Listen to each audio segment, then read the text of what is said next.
in everyone. When night sees unearthed, when the well hurts the sea, when man recognizes. Bonjour à tous, bienvenue sur Radio Caillou. C'est Haroun Benassim, je suis aujourd'hui avec Yusra. Bonjour Yusra, tu vas bien? Oui, ça va Haroun. Aujourd'hui, nous allons parler d'un sujet sensible dans l'actualité. Qu'est-ce qu'un migrant? Qu'est-ce qu'un réfugié? Un demandeur d'asile? Un exilé politique? Est-ce que ces mots veulent dire la même chose? Avec nos classes de première SCMG, nous avons retourné le problème dans tous les sens avec nos professeurs. Et aujourd'hui, nous allons vous éclairer sur ce sujet. Pour commencer, cap sur Djerba. Bonjour, Salam. vous pêchez? Vous êtes pêcheur? Oui, pêcheur. Avant. C'est calme ici. C'est une bonne heure pour pêcher. Parce que vous savez, moi, la pêche, j'y connais rien. Je mange pas de viande, pas de poisson. Juste des... En tout cas, c'est un beau port. Demain, je viens de bonne heure. Ça va faire de superbes photos. Les couleurs, les filets de pêche, le petit... J'aime fort pour attraper les coups. الأم ما يحبش يسكت هذا. Ça mord beaucoup? برشا. Pardon? Trop. Ah, au fait, je me suis pas présenté. Yann. شمس الدين. Moi, je suis étudiant. J'ai pris une année sabbatique. J'en avais marre des bouquins, des profs, toute cette routine, tu vois. Là, j'ai mon sac et je suis libre. C'est ça, la vraie vie. Hein. T'aurais vu la tête de mon père et de mes potes? Tu vas en Tunisie, t'es fou. Tu sais ce qui se passe là-bas? Mais moi, je dis, faut pas cesser à avoir par la peur. Tu vois. Vous faites quoi comme travail maintenant? Votre travail. Ah, il ne comprend pas. Travail, métier. يبيع عاد فهمتك فوت. J'enterre ce que la mer rend. Tu ne sens pas? Quoi? La mort? Non. La mort. J'ai beau me laver, mais l'odeur reste. L'odeur de la mort, c'est la pire de toutes. Dedans se mélange l'odeur de la peur, celle du désespoir, celle du regret, celle de l'amour détruit. Non. Tu connais pas l'odeur de la mort. Bouheli mtaoudni. Vous venez d'entendre Omar et Haroun. Ils viennent de vous présenter la première scène de la pièce de théâtre que nous avons créée. Le pêcheur. Omar, tu peux nous parler de ton personnage? Bon, le pêcheur est un personnage qui rencontre la mort tous les jours, sans pouvoir y faire grand-chose. C'est un personnage désabusé qui en a marre de sa vie. Il rencontre le touriste qui lui vient profiter de ses vacances en Tunisie. En effet, le pêcheur et le touriste sont deux opposés. Le pêcheur n'a plus aucune foi de vivre, et dans cette scène, nous voyons le touriste découvrir qu'il vit avec la mort quotidiennement, malheureusement.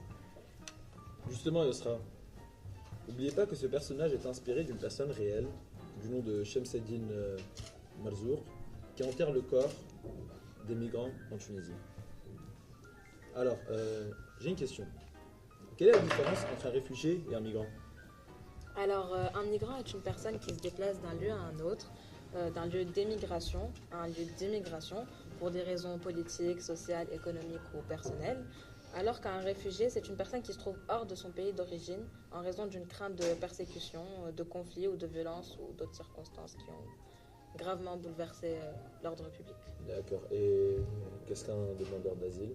Un demandeur d'asile est une personne qui a fui son pays parce qu'il y a subi des persécutions ou craint d'en subir et qui est en quête d'une protection internationale et dont la demande de statut de réfugié n'a pas encore fait l'objet d'une décision définitive. Malheureusement, ces gens qui fuient des vies difficiles et cherchent leur Eldorado trouvent parfois la mort en route. C'est ce que montre la fin de notre pièce. Donc maintenant, nous allons écouter une chanson de Christophe Maé, Lampedusa.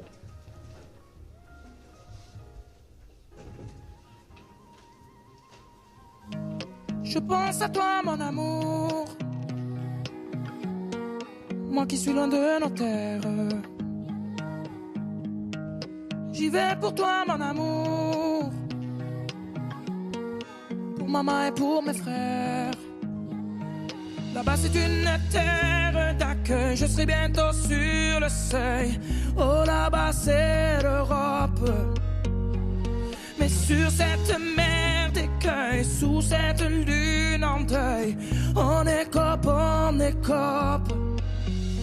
Dis à mes aïeux et dis à maman que ce sera merveilleux à Lampedusa. Oh, dis à mes aïeux, dis à Moussa, je coulerai les jours heureux à Lampedusa.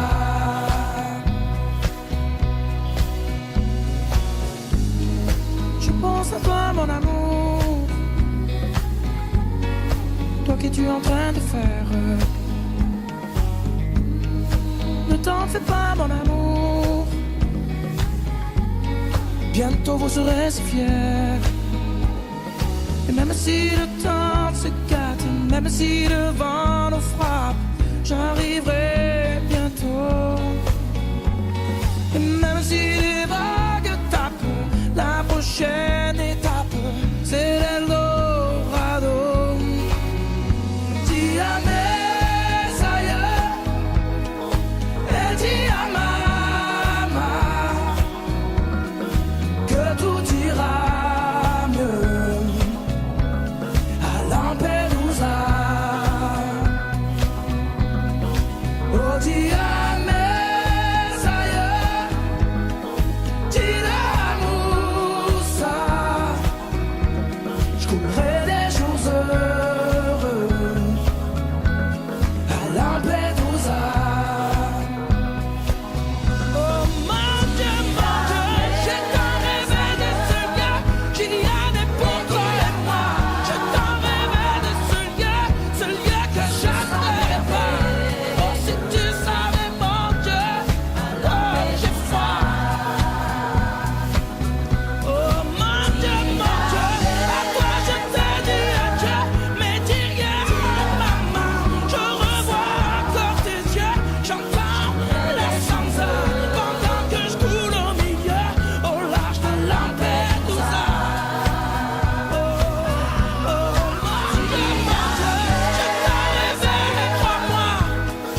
Et dis rien à maman, que ce sera merveilleux. Moi je coule au milieu, à Lampedusa.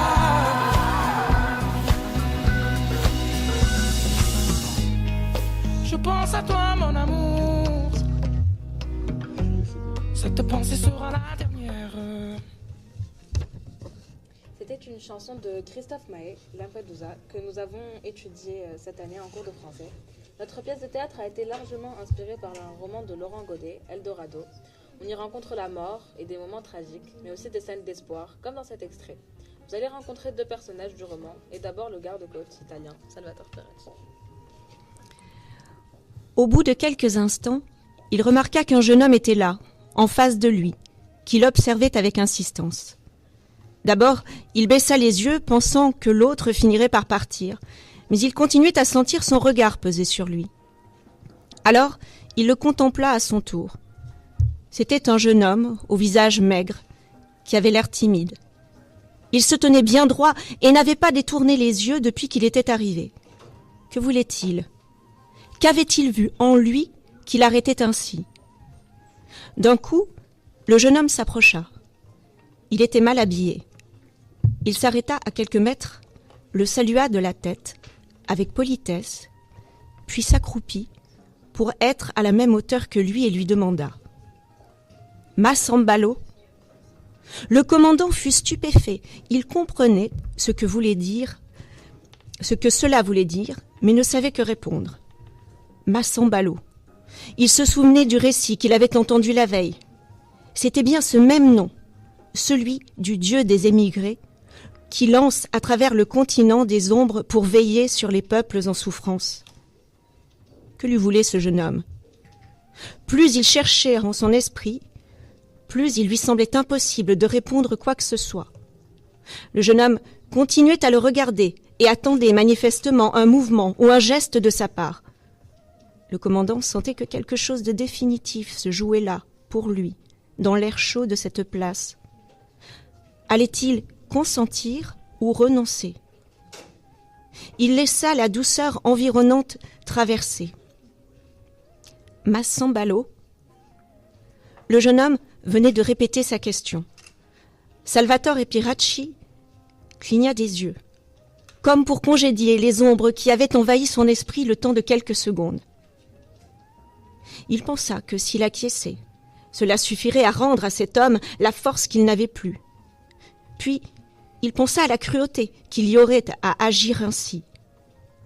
Il allait conforter cet homme dans son désir de voyage, et s'il échouait, s'il mourait. Salvatore Piracci savait bien qu'il n'était l'ombre d'aucun dieu et qu'il ne pourrait recommander cet homme à personne. Il savait bien que celui-là ne serait pas plus chanceux de l'avoir croisé et qu'il serait cruel de lui faire croire qu'il était dorénavant protégé par le regard bienveillant de la fortune. Et pourtant, il y avait ce regard qui l'avait frappé, un regard ample et bienveillant de la fortune. Et pourtant, il y avait ce regard décidé, un regard tout entier dans sa demande. C'était le même regard que celui de la femme du Vittoria, le regard de ceux qui veulent et qui iront jusqu'au bout de leur force. Il repensa alors à sa vie sicilienne. Il avait été tant de fois la malchance pour ceux qu'il croisait. Il se souvenait de ces milliers d'yeux éteints qui se posaient sur lui lorsqu'il interceptait des barques de fortune. Il se souvenait de ces années où il n'avait vu que des visages fermés par la meurtrissure de l'échec. Il était maintenant de l'autre côté. Les hommes allaient peut-être continuer de mourir en mer, mais cela ne dépendait plus de lui. Il lui était donné de pouvoir souffler sur le désir des hommes pour qu'ils grandissent. Il avait besoin de cela. Depuis son arrivée de Libye, il savait qu'il ne trouverait aucune terre à sa convenance. L'Eldorado n'était pas pour lui. Il y avait cru un instant, mais il avait fini par comprendre que ce n'était pas cela qu'il recherchait, mais bien plutôt un évanouissement au monde. Face à ce jeune homme, il comprenait que l'Eldorado existait pour les autres et qu'il était en son pouvoir de faire en sorte qu'ils ne doutent pas de leur chance.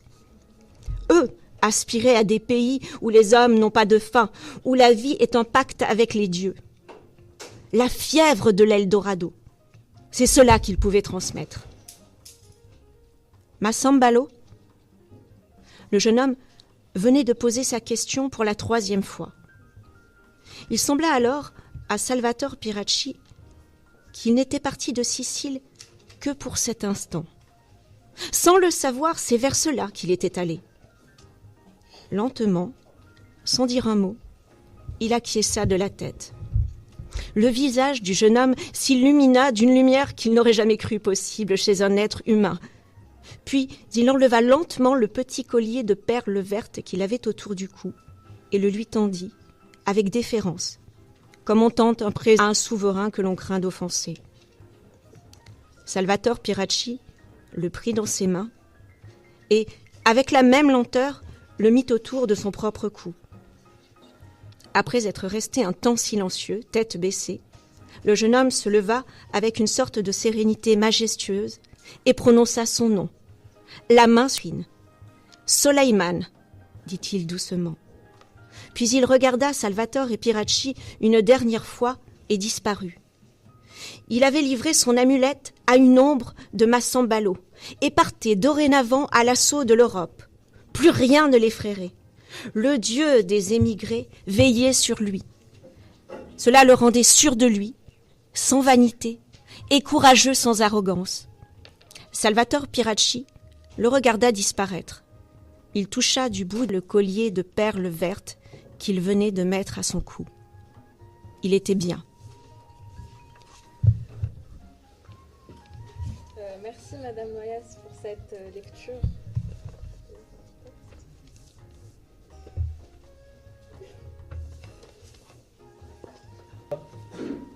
Bon, donne-nous quelques chiffres. Pour démonter les préjugés, j'ai entendu dire que les gens pensent qu'il y a 30% de musulmans en France. Est-ce que c'est vrai? En la plus personne en France pense qu'il y a énormément de musulmans en France, mais en réalité, il n'y en a que 7,5. C'est comme pour le nombre de réfugiés. La France a accueilli en 2016 un peu plus de 30 000 réfugiés. Les demandeurs d'asile ont totalisé 48 000 personnes. Il y a 740 millions de personnes déplacées dans le monde. Parmi elles, 243 millions ont franchi une frontière pour s'installer dans un pays autre que celui de leur naissance, soit 3,3% de la population mondiale. Et l'Europe a accueilli 76 millions de migrants, soit 10% de la population totale.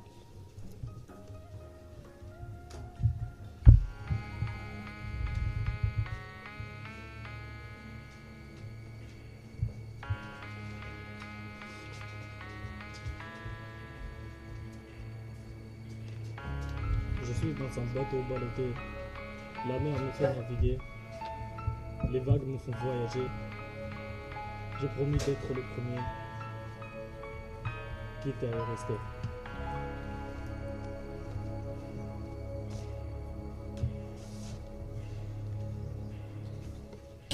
Parce qu'ici, c'est pas la vraie vie. Je ne veux pas rester ici comme un mur plein de fissures. Je ne reviendrai pas devant les frontières. Je serai tout au nom de mon cœur. Je serai enfin libre de m'exprimer sans interdiction, de donner une sens à l'histoire. Je sais que quelque chose de grand m'attend, ça ne veut pas dire quoi, mais j'ai un bon petit sentiment. Je vais m'ouvrir une porte vers la liberté.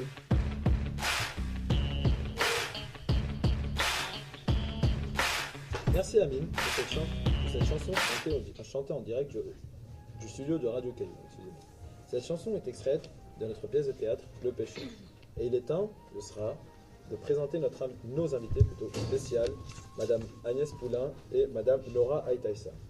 Donc Madame Poulain et Madame Aïtaïssa, bonjour, vous allez bien? Bonjour. Ça va, merci. Donc, Madame, vous êtes professeure d'économie, de gestion et de droit dans notre lycée. Comment avez-vous eu l'idée de créer un spectacle de théâtre et de chansons?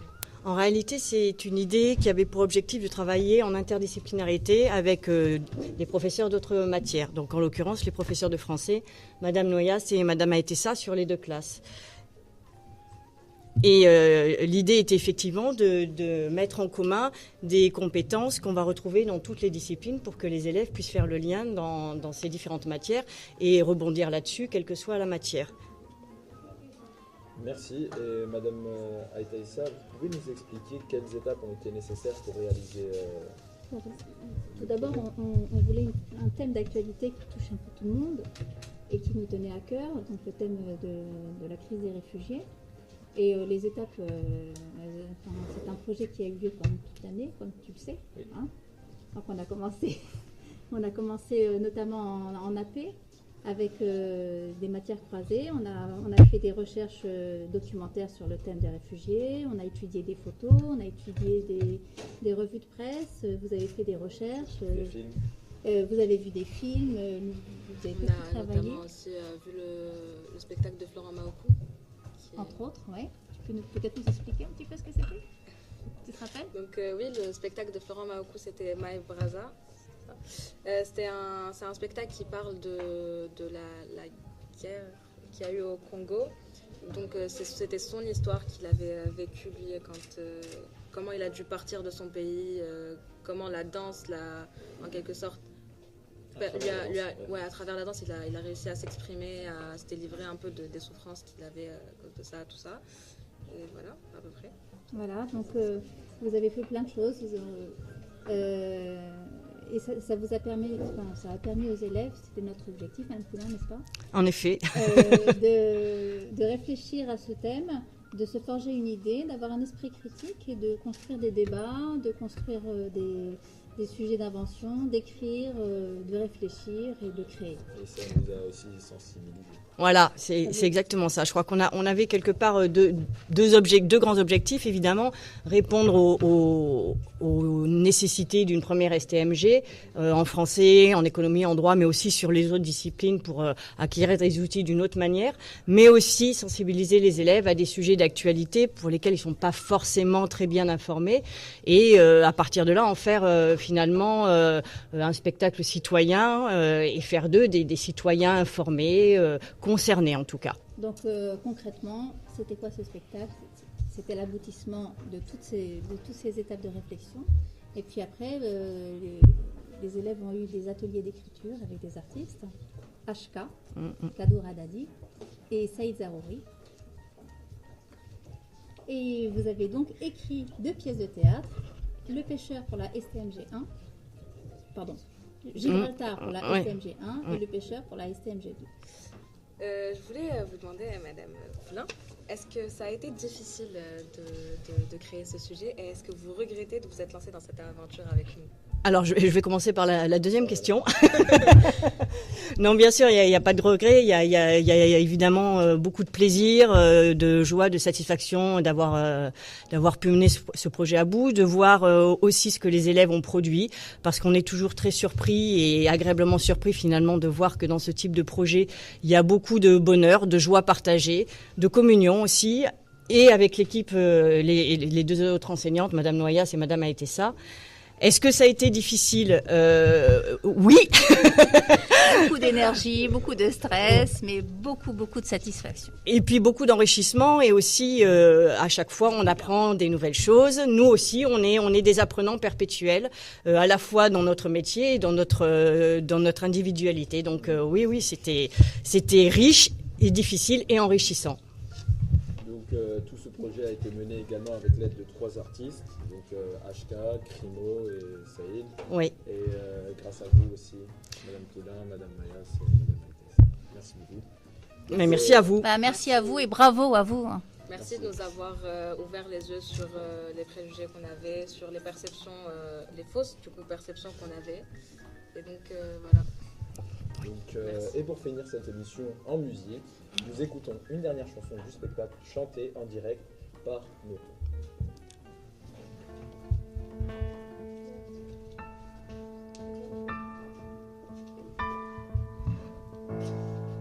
Arrêtez tous, c'est vous qui appelez au malheur. Moi, j'ai pas peur. J'ai pas pleuré quand je suis tombée. J'ai pas pleuré quand on m'a dit non. J'ai pas pleuré quand mon père est parti. J'ai pas peur. J'arracherai les obstacles à pleines dents. Je trouverai ma place même à contre-temps. Mon frère, tu seras fier. Je ferai mentir les jaloux. Je ferai mentir ceux qui disent qu'il n'y a pas de place pour nous. J'ai pas peur. J'ai ce qu'il faut de rage au ventre pour lever l'encre sans regret. Eh, pourquoi je vois trouble, hein? Pourquoi j'ai froid comme ça? J'ai le vague à l'âme comme ils disent. Mais j'ai pas peur. Le sel, c'est pas mes larmes, c'est la lame. Je laisserai mon corps flotter, j'ai pas peur. Les vagues vont m'emporter, j'ai pas peur. J'ai les yeux au ciel, j'ai pas peur. Elle est où ma bonne étoile? Il est où le sauveur? J'ai de l'espoir qui surnage, hein? Mais j'ai le cœur trop lesté, c'est ça? C'est ça? Mais j'ai pas peur. J'ai pas peur, je vous jure. J'ai pas peur. Merci à nos intervenants, Omar, Nour, Amine, de la classe de la première SCMG2 du lycée Gustave Flaubert. Et merci aussi à nos professeurs, Madame Noyas, Madame Poulain et Madame Aetessa. Merci de nous avoir écoutés sur Radio Caillou. Vous pouvez réécouter ce podcast sur notre page Facebook, Radio Caillou, la radio du lycée Gustave Flaubert de la Marsa en Tunisie. On se quitte en musique avec Zeynep, Kenza, Yusra et Sandra.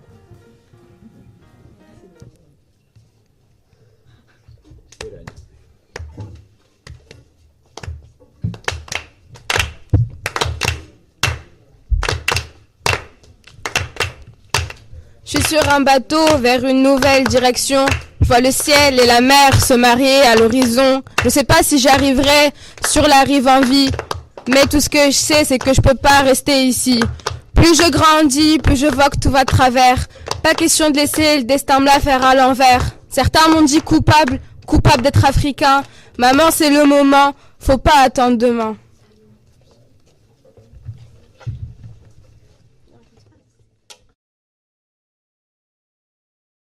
Pas mort, parce qu'on n'est pas mort. Qu'on veut se battre encore, qu'on veut se battre encore.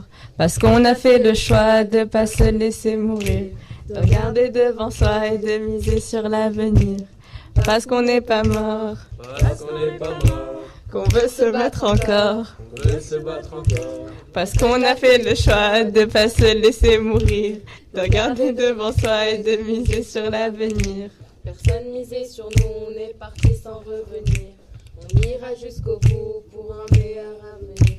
Tous dans la même galère pour un Eldorado. On saura les faire taire, ceux qui parlaient dans notre dos. Parce qu'on n'est pas mort, Parce qu'on n'est pas mort, qu'on veut se battre encore. on veut se battre encore.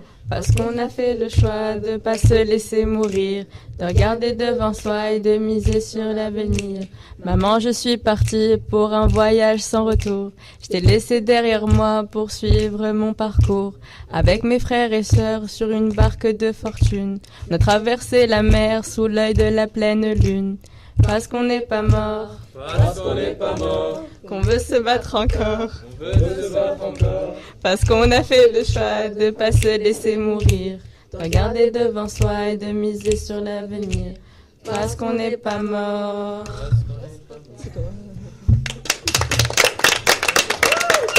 J'étais en direct de Radio Cahiers. Au revoir. Merci de nous avoir écoutés.